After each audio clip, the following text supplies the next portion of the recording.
नमस्कार। मुस्कुराने की वजह तुम हो। ये मुस्कुराहट पर तो अभी ऐसे लगे नहीं है। हमारी निर्मला ताई भी स्माइल करती हैं तो जीएसटी भी नहीं लगेगा। लाइक नहीं कर सकते हैं तो एक स्माइल ही दे दो। ये वीडियो हम लोग इसलिए बनाते हैं कि यदि 2% लोगों को भी इसका बेनिफिट हो तो मेरा बहुत बड़ा सौभाग्य होगा। आजकल मैं फ्रीडम एट मिडनाइट देख रहा हूँ। ये किताब बहुत पहले पढ़ी थी, दसियों 30-40 साल पहले, लेकिन अब भूल भाल गया था। इस सीरीज को देखकर बहुत कुछ याद आता है।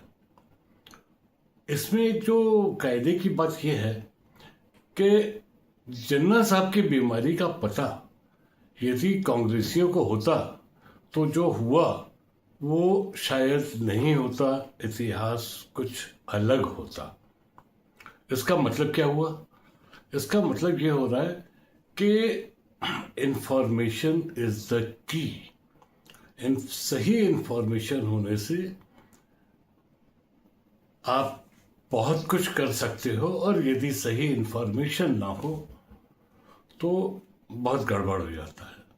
वो एक इंफॉर्मेशन जिन्ना साहब की बीमारी का जो बहुत बड़े झमेले से बचने का रास्ता था, लेकिन किसी को पता नहीं था।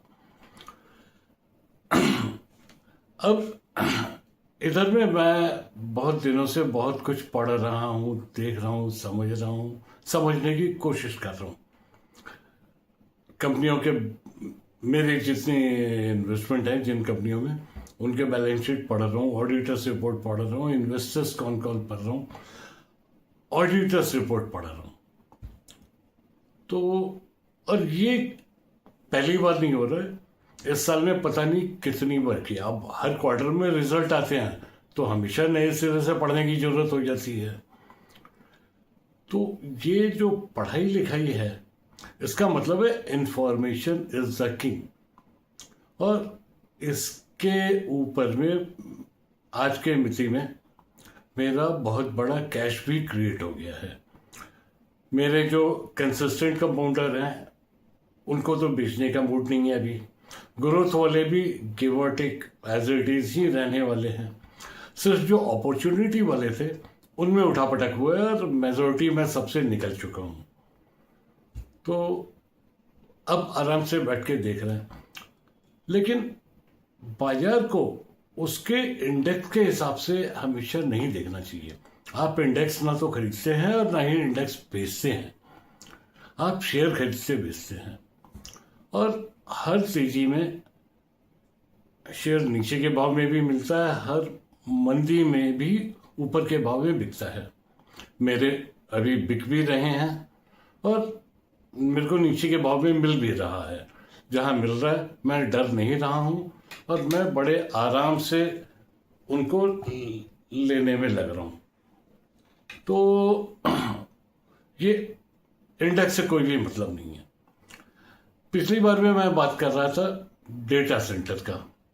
अब जामनगर में एक राजा आए हैं, लेकिन जामनगर के महाराजा तो बहुत पुराने हैं और महाराजा तो वही हैं। अब उन्होंने अपने मोबाइल के बिजनेस में पिछले 8 साल में 1.5 लाख करोड़ लगाए हैं, लेकिन यहाँ पर डेटा सेंटर में 3 साल में वो 75,000 करोड़ लगाने की बात कर रहे हैं। तो और दुनिया की कंपनियों को देख रहा हूँ, यहाँ पर भी मैं देख रहा हूँ अब सबके सब डेटा सेंटर की बात कर रहे हैं। तो अभी तो नहीं है उतने, वो भीड़ अभी नहीं है, सबके सब वर्क इन प्रोग्रेस है। लेकिन ये आहिस्ता आहिस्ता ये वर्क इन प्रोग्रेस से हट करके ये कहीं क्राउड बन जाएगा। अब इस क्राउड के बनने पर अपने को क्या करना है? डेटा सेंटर अब अगला थीम तो यही होगा, लेकिन इसमें अब अपने को क्या करना है? मैं अपने सिरे से डेटा सेंटर पे माथा लगा रहा हूँ, लेकिन इसका जो सपोर्टिंग है उस पर भी दिमाग लगा रहा हूँ। अब रिन्यूएबल एनर्जी हो या डेटा सेंटर, स्टोरेज बैटरी की सबको जरूरत पड़ेगी। इसका मतलब है कि हमें बैटरीज पर भी ध्यान देना पड़ेगा। सौरभ ने मेरे को दादा दादी बैटरी पर बहुत अच्छा ज्ञान दिया। सौरभ बहुत ज्ञानी बच्चा है। जब अभी तो उसको इस साल में पुत्र रत्न की प्राप्ति हुई है।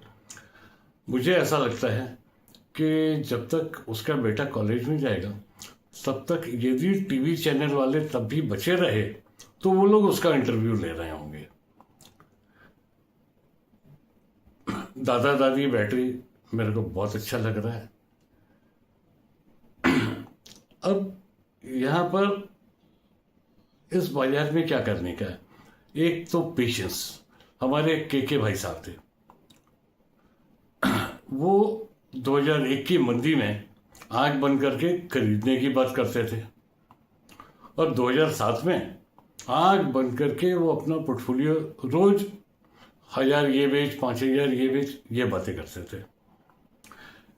लेकिन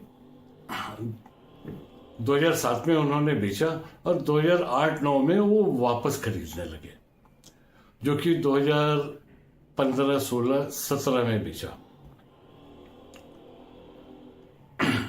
तो कहने का मतलब है उनमें इतना बड़ा पेशेंस था कि जब एक्सट्रीम मंदी आती थी तब वो आंख बंद करके खरीदते थे, और जब उन्हें बाजार तेज लगता था तो वो आंख बंद करके बेचते थे, और तब तक सारा पैसा वो सेविंग्स अकाउंट में पड़ा हुआ है, कोई फिक्र नहीं है, नो फिक्र। अब मैं ये देख रहा हूँ अपना भी टाइम आएगा, पेशेंस रखना है, पेशेंस रखना है। अब बाजार की बातें।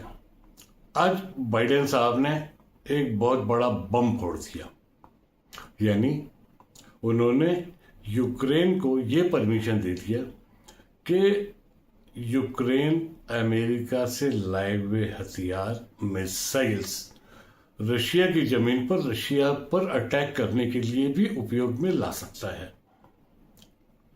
अभी तक ये Israel, Iran, Taiwan, Russia, Ukraine, इन सब की लड़ाई से मुझे डर नहीं लगता था, लेकिन ये जो एक ऑथोराइजेशन है ये बहुत बहुत बहुत स्कैरी है।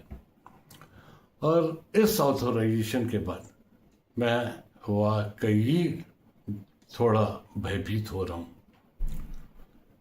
ये रियल एस्केलेशन हो सकता है।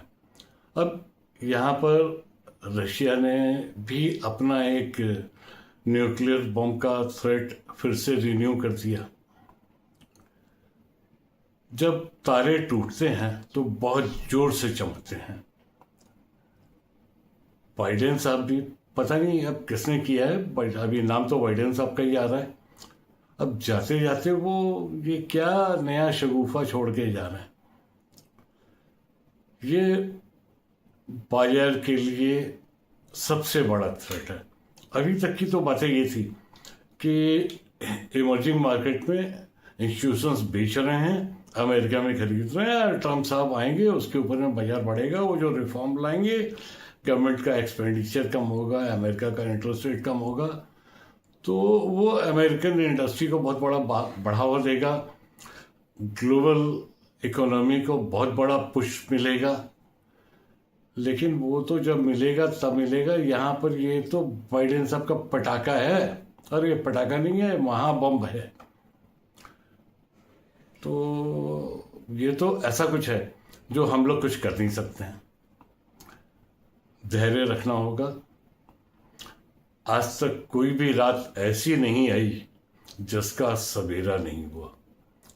इस रात का भी सवेरा होगा, और जो होगा बहुत अच्छा होगा। हम लोग भारत में निवेश कर रहे हैं, भारत की इकोनॉमी बहुत अच्छी है। सच है कि पिछले 2-3 क्वार्टर से बैलेंस शीट अच्छे आ रहे हैं, लेकिन इसमें ये हो रहा है कि भाव का जो फ्रॉथ था, जो भाव हम लोगों के बहुत ज़्यादा ऊपर बढ़ गए थे, वो काफ़ी तारे ज़मीन पर आ रहे हैं। भाव बहुत सारी कंपनियों में 40% का फॉल हुआ और 20% का फॉल तो एकदम आम है, उसमें तो कोई खास बात है ही नहीं है। 20% से कम फॉल वाले तो बहुत कम ही दिखाई देते हैं। लेकिन यहाँ पर अब price earning ratio, price to book value वगैरह वगैरह, एंटरप्राइज वैल्यू, ये सब जितने भी पैरामीटर हैं वो काफ़ी कुछ इन्वेस्टर फ्रेंडली होने लग रहे हैं। एक बार जे से जिन्ना, जे से जेलेंस्की, दोनों के पागलपन से बहुत बड़ी बड़ी समस्याएं आई। आशा है हमारे जेलेंस्की साहब और बाइडेन साहब को कहीं थोड़ी सद्बुद्धि आए और ये विश्व का व्यापार, विश्व का बाजार फिर अपने नॉर्मल पोजीशन में आए। अब मिलते हैं फिर अगली बातचीत में। थीम्स तो बहुत सारे दिमाग में आ रहे थे, लेकिन अब ये लगा कि नहीं, ये तो बहुत क्रिटिकल है, तो इसके बारे में तो बात पहले कर लो। मैं चेष्टा ये करूँगा हर सप्ताह में कम से कम एक वीडियो लेके आऊँ, बहुत सारी लर्निंग है उन्हें शेयर करूँ। और यदि आपको ये कंटेंट अच्छा लग रहा है तो लाइक करें, शेयर करें, कमेंट करें, स्माइली दें और सब्सक्राइब करें। बाय, फिर मिलते हैं। लाइक